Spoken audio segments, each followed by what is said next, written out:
freaks everywhere, let's all unite and talk about a great time in NBA basketball. And I'm the guy to do it. I am Hoops Freak Fensty. I am Justin Fensterman, and you are locked in to the 1990s, early 2000s experience of great times in sports. And each and every week, right here on YouTube, I talk about different players, teams from the 90s, rivalries from the 90s, opening up 1990s packs of cards with my guy and producer, A.B. Adam Bernard, who I thank very much for helping out and everything. And that's why you can catch previous Hoops Freak Fensty episodes on YouTube. Please like and subscribe if you haven't already. Now, let's talk about what today's story is going to be, because I've done a lot of rivalries, champions, awesome MVP type players.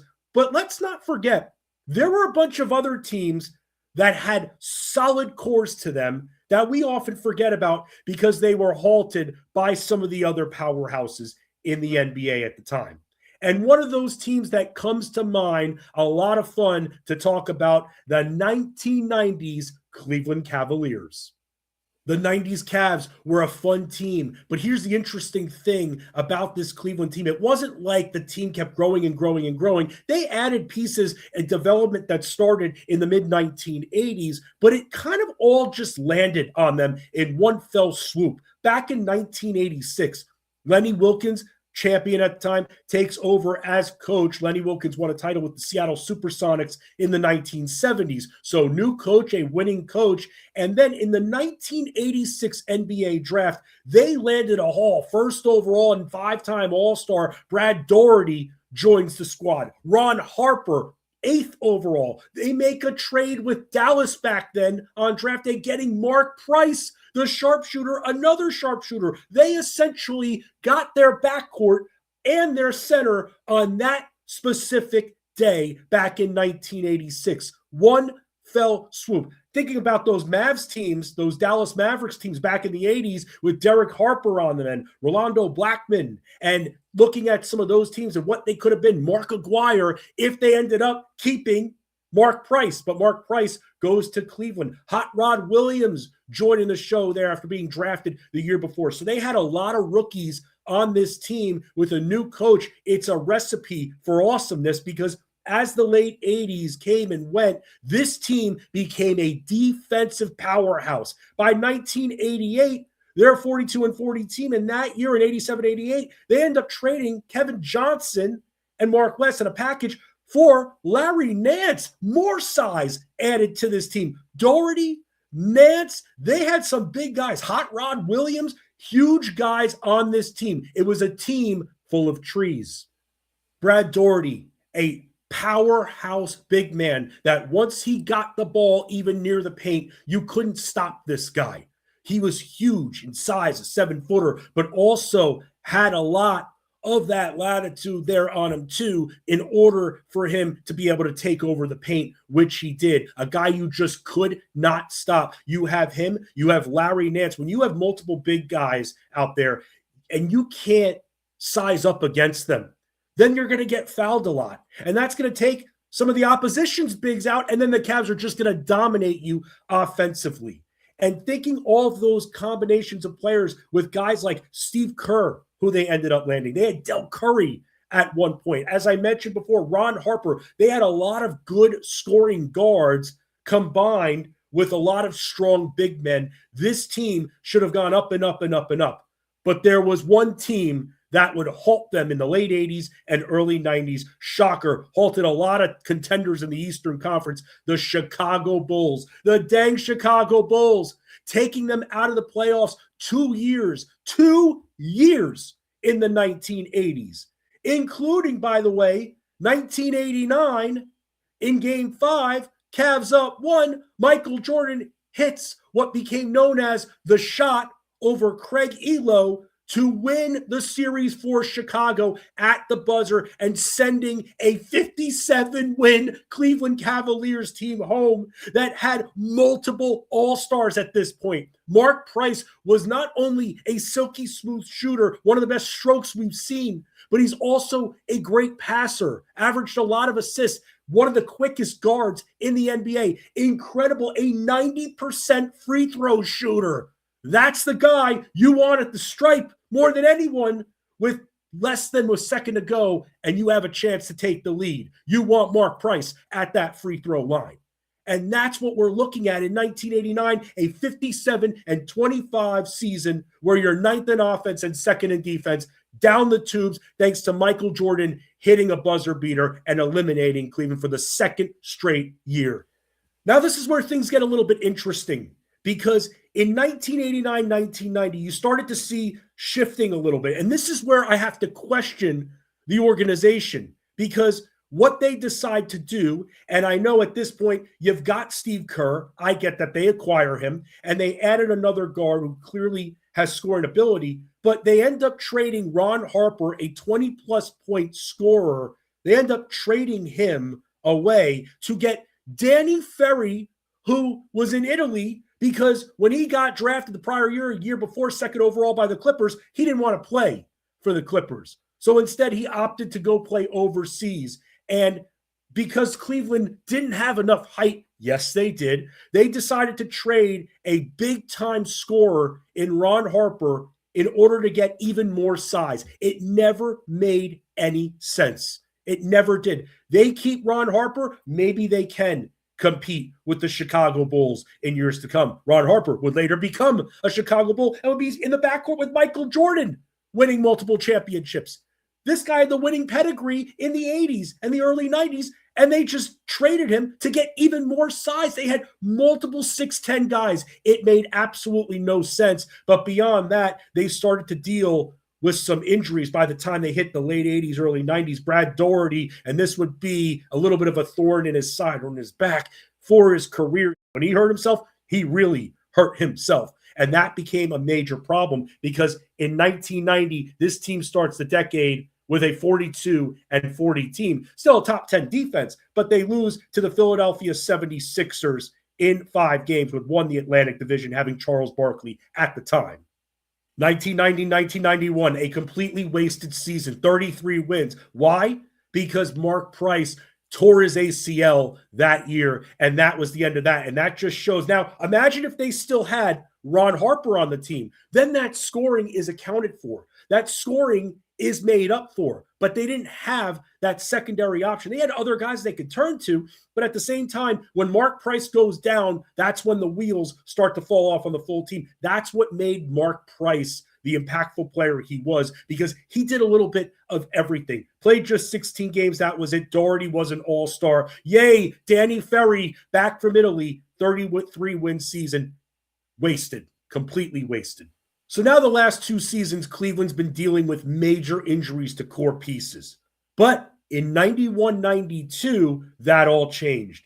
They all stayed healthy, and we saw how lethal they can be, not only defensively with their size, but offensively. They were the second best rated offense that year. And by the way, they also were able to draft as a top 11 pick that year, Terrell Brandon, who would become a multi-time all-star with the team. So they were able to land a nice guard to help out Mark Price just a little bit. And he didn't make a huge impact immediately, Terrell Brandon, but he had that ability. You saw the talent was there, and you saw the quickness was there with Terrell Brandon. 92, 57 wins for this team. Again, a top 11 defense, a top 2 offense. They beat the New Jersey Nets that have Drazen Petrovic, Derek Coleman. Make sure you catch previous Hoops Freak Fensty episodes where I talk about that awesome New Jersey Nets team. They beat the Celtics in 7 games, which would be the final NBA game of Larry Bird's career. Another check out previous Hoops Freak Fensty episodes, the end of Larry Bird in the 1990s. And oh, look who they lose to in the conference finals. The Knicks beat the Bulls up the round before in 1992 in the second round, and the Bulls outlasted them in 7, but not good enough for the Cavs to be able to dethrone the champs, the defending champs. The Cavs lose the series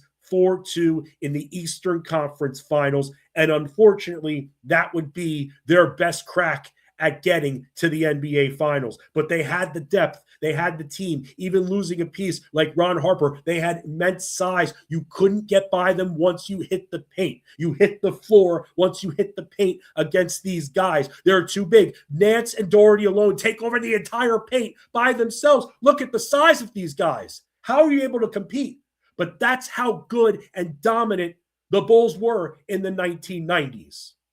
Coming off the Eastern Conference Finals appearance, a 54-win year in 1993. And we're talking about a top 6 defensive team and a top 3 offense, too. One of the best teams in basketball. They get Gerald Wilkins there. They get rid of Steve Kerr. They get Gerald Wilkins, a nice combo guard forward, too. He played multiple positions, Gerald Wilkins. All-Stars and Mark Price, Brad Daugherty, and Larry Nance, all 3 of them making the All-Star team. And they go to the NBA playoffs where, remember, you had guys alone like Daugherty who was a 20-plus point scorer. Price was around that point, and then Nance was in the teens. And all 3 of these guys were able to help out in other areas too. A very fantasy basketball-friendly team with the amount of stats that they put up. In the playoffs, though, in 1993, they faced the New Jersey Nets. They beat the Nets in the first round, which would unfortunately go on to be Drazen Petrovic's final NBA game. He unfortunately passed away shortly after. And then they would get swept by the Chicago Bulls, and they lose to the Bulls again. And they lose to the Bulls this series the same way they did in 1989, where they had the Michael Jordan shot. Well, how about the shot two? Michael Jordan hits a buzzer-beating jumper for the Bulls to sweep the Cleveland Cavaliers. And after that, Coach Lenny Wilkens said, I can't take this anymore. And he runs off to the Atlanta Hawks. 93-94, this is where it all started falling apart here. Mike Fratello, the czar, takes over, and they win 47 games. Still a top 6 offense, but outside the top 10 in defense. And unfortunately, you started to see the wear and tear strike again. Nance only playing 33 games. Daugherty playing 50 games. Price was an all-star. That's great, but he didn't have his bigs with him here. And in the playoffs, who do you think they get swept by in 94? No more Michael Jordan, right? It couldn't be the Bulls. It was the Scottie Pippen-led Bulls, and they swept the Cavs in 1994, and that was it for Larry Nance. Brad Daugherty wouldn't play another NBA game, and the dominance of the Cleveland Cavaliers pretty much ends right there. The next couple of years, 43 wins in 95, 47 wins in 1996. But it was never good enough because then once the Bulls were done beating on them, the Knicks would knock them out of the first round, and that would be it. Wasted seasons like that. Mark Price got sent packing to Washington, where I don't want to say he barely played the rest of his career, the next few years bouncing around, but he wasn't the same Mark Price once he left Cleveland in 1995 and got traded. And the interesting thing for all of that is he got traded for a first-round pick. A guy like Mark Price, an all-star, getting traded for just a first-round pick. And Vitaly Potapenko is the pick that they end up getting in that amazing 1996 draft. That's who they ended up with. So another blunder of a move that did not help this team. It was still a good team defensively, but they couldn't match it offensively, and the Bulls were even more powerful in the Eastern Conference. And you also had more established teams like the Pacers, like the Knicks, even like the Orlando Magic, who were right there at the time. So how about a last-ditch effort as we get into the late 90s? Now the Cavs are looking for an answer. The Cavs are looking to make some kind of splash to return to the dominance that they had back in the early and mid-90s. So what do? They end up making a move to acquire disgruntled Seattle Supersonic Shawn Kemp, the Rain Man, now coming to Cleveland to try to further prove himself, where, by the way, he was an all-star, and he helped this team defensively too. But also, who else helped them defensively? Big Z, Zydrunas Ilgauskas, longtime Cleveland Cavalier. Remember, even before this, they were still a top 5 defense, but their offense just couldn't match it. Here, they're the top defensive team in basketball in 1998, but they're one of the weakest offensive rated teams. And they had guys like Brevin Knight, who they were trying to figure out and how to place him. They had Shawn Kemp in as an all-star, but they didn't have a balanced rotation. They kept trying to go for the quick fix player, and that was it. And then they'd abandon that player. That was a big theme here. And unfortunately, the Indiana Pacers were too good and too seasoned at this point, and they end up losing to the Indiana Pacers in the first round.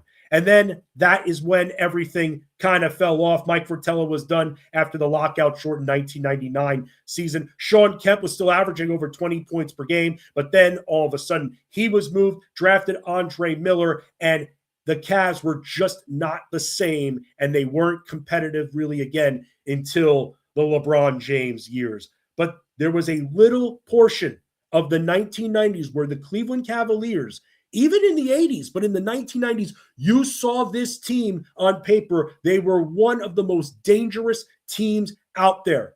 Had the Bulls not been the Bulls, maybe they'd have a ring. One, maybe more. The injuries, would that have given them enough momentum if they didn't happen? We'll never know.